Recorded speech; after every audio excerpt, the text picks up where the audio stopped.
अकेलापन वास्तविक अकेलापन नहीं है। दूसरे की याद सता रही है, दूसरा होता तो अच्छा होता, दूसरे की गैर मौजूदगी खलती है, काँटा चुभता है, दूसरे में मन उलझा है। देखने को अकेले हो, भीतर नहीं, भीतर भीड़ मौजूद है। कोई आएगा तो पाएगा अकेले बैठे हो, लेकिन तुम जानते हो कि तुम अकेले नहीं हो। किसी की याद आती है, किसी को बुलावा भेज रहे हो, किसी के स्वप्न संजो रहे हो, किसी की पुकार चल रही है। अकेलापन से राजी नहीं हो, आनंद तो दूर, इस अकेलेपन में शांति भी नहीं है। अशांत हो, जल्द ही कोई न कोई उलझाव खोज लोगे। चले जाओगे मित्र के घर, क्लब चले जाओगे, बाजार चले जाओगे, या गाना सुनने लगोगे या अखबार पढ़ने लगोगे। कुछ उलझाव बना लोगे। ये अकेलापन निरस्य है, भौतिक है, मानसिक नहीं, आध्यात्मिक तो बिल्कुल नहीं। एकांत दूसरे प्रकार का अकेलापन है। एकांत का अर्थ है रस आने लगा, अकेले होने में मज़ा आने लगा। दूसरे की याद भी नहीं आ रही, अपने होने का मज़ा आ रहा है। दूसरे की याद भी भूल गई है, दूसरे का कोई प्रयोजन भी नहीं है, व्यस्त होने की कोई आकांक्षा भी नहीं। बड़ी शांति है। पहला नकारात्मक है, दूसरा विधायक। पहले में दूसरे की अनुपस्थिति खलती है, दूसरे में अपने उपस्थिति में रस आता है। पहले में तुम अपने से नहीं जुड़े हो, दूसरे में तुम अपने से जुड़े हो।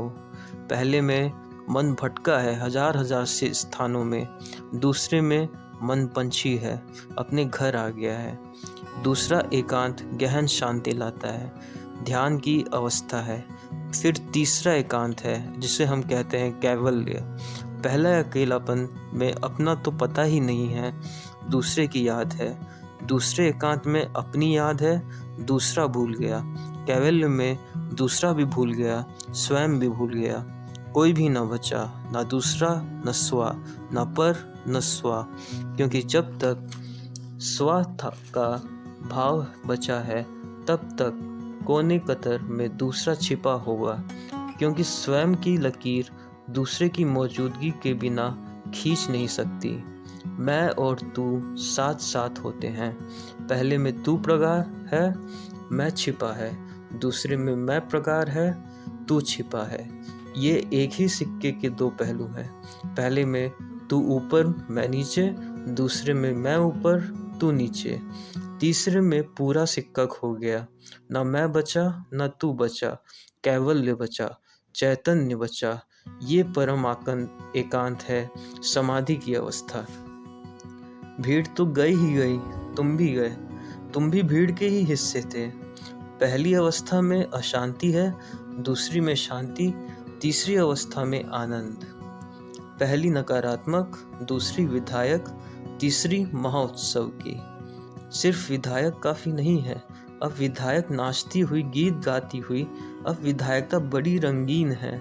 इस फर्क को ऐसा समझना, एक आदमी बीमार है, वो नकारात्मक स्थिति में है, दूसरा आदमी बीमार नहीं है।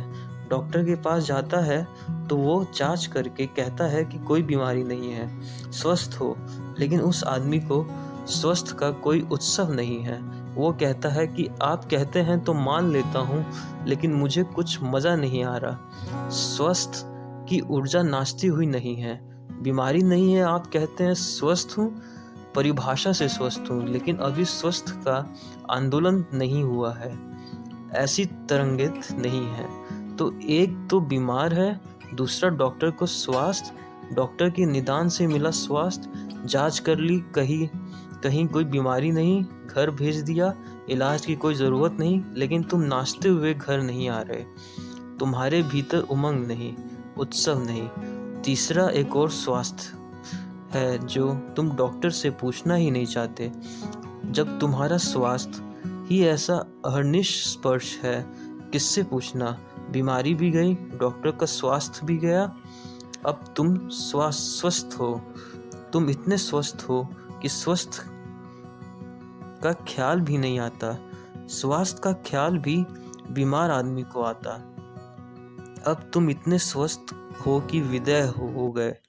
ये 3 अवस्थाएं ये हैं 3 अकेलेपन अवस्थाएं की। हैं अकेलेपन अब की। नींद, अब भीड़ में मन कहाँ लगेगा? यही तो सूत्र है। जिसका भीड़ में मन लगता वो तो बुरी तरह भटका हुआ है, वही पागल है। भीड़ में मन लगता इसका अर्थ है अपने में मन नहीं लगता। उसका तो भीतर का मंदिर का द्वार बंद है।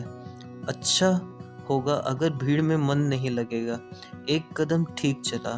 दूसरी बात, ज़्यादा अकेलापन में जी घबराता। ये भी स्वाभाविक है, क्योंकि जन्मे जन्मे तक भीड़ में रहे हो। भीड़ का अभ्यास। अब बोध तो आ गया कि भीड़ व्यर्थ है, लेकिन अभ्यास कायम है। बोध से ही अभ्यास मिल नहीं जाता। अभ्यास रोए रोए में समा गया है, गहरे में उतर गया है, श्वास श्वास में आ गया है। अभ्यास तो भीड़ का है। समझ में भी आ गई भीड़ में कोई सार नहीं, बहुत देख लिया। अब अकेले बैठना चाहते हो, लेकिन अभ्यास बल मारता है। जब अकेले बैठते हो तो एकाकीपन में जी घबराता है। जी तो भीड़ से आता है, वो भीड़ का हिस्सा है जिसको तुम जी कहते हो। जिसको तुम मन कहते हो वो तुम्हारा नहीं है। तुम इस भ्रांत में मत रहना कि मन के तुम मालिक हो। मन का मालिक तो भीड़ है। इसलिए तो मन को छोड़कर ही कोई भीड़ के बाहर जा सकता है। जी नहीं लगता, ये बात तो समझ में आती है। जी लगेगा कैसे? जी तो भीड़ का है। जी तो भीड़ का अभ्यास से ही निर्मित हुआ है। इस जी को भी छोड़ना पड़ेगा, तो ही एकांत में रस आएगा।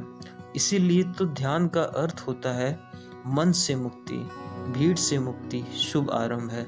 मन से मुक्ति भी चाहनी होगी, क्योंकि मन भीड़ का ही हिस्सा है, तुम्हारे भीतर बैठा हुआ। तुम जरा मन की जांच करो। तुम्हारे पास जो भी है भीड़ का दिया हुआ है। भीड़ ने कहा तुम हिंदू हो तो हिंदू हो, और भीड़ ने कहा तुम सुंदर हो तो तुम सुंदर हो, और भीड़ ने कहा तुम बड़े बुद्धिमान हो तो बुद्धिमान हो। ये सब भीड़ की कहानी है। तुमने इसी को इकट्ठा कर लिया है। इस जी को भी छोड़ देना होगा। तुम जी से पार हो। तुम्हारा वास्तविक होना मन का पार है। तुम्हारा वास्तविक होना परमात्मा से आता है, भीड़ से नहीं। अब ये भी समझो, भीड़ ने जो जो दिया है वो भी छोड़ देना होगा, नहीं तो अकेले में मन ना लगेगा।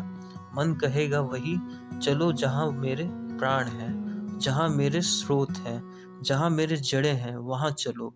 मन तो भीड़ में ही ले जाएगा। अमन में चलना होगा। इसीलिए तो कबीर कहते हैं अमन्य दशा। अगर तुम्हें जरा समझ हो तो भीड़ में खड़े खड़े अकेले हो सकते हो। मन छूट जाए बस। तुम हिंदुओं को भीड़ में खड़े हो, लेकिन तुमने ये भाव छोड़ दिया कि तुम हिंदू हो। अकेलेपन का आनंद लो और मौज करो। अपने अंदर छुपे शिव और राम को मिलाओ और मोक्ष पाने की आकांक्षा करो।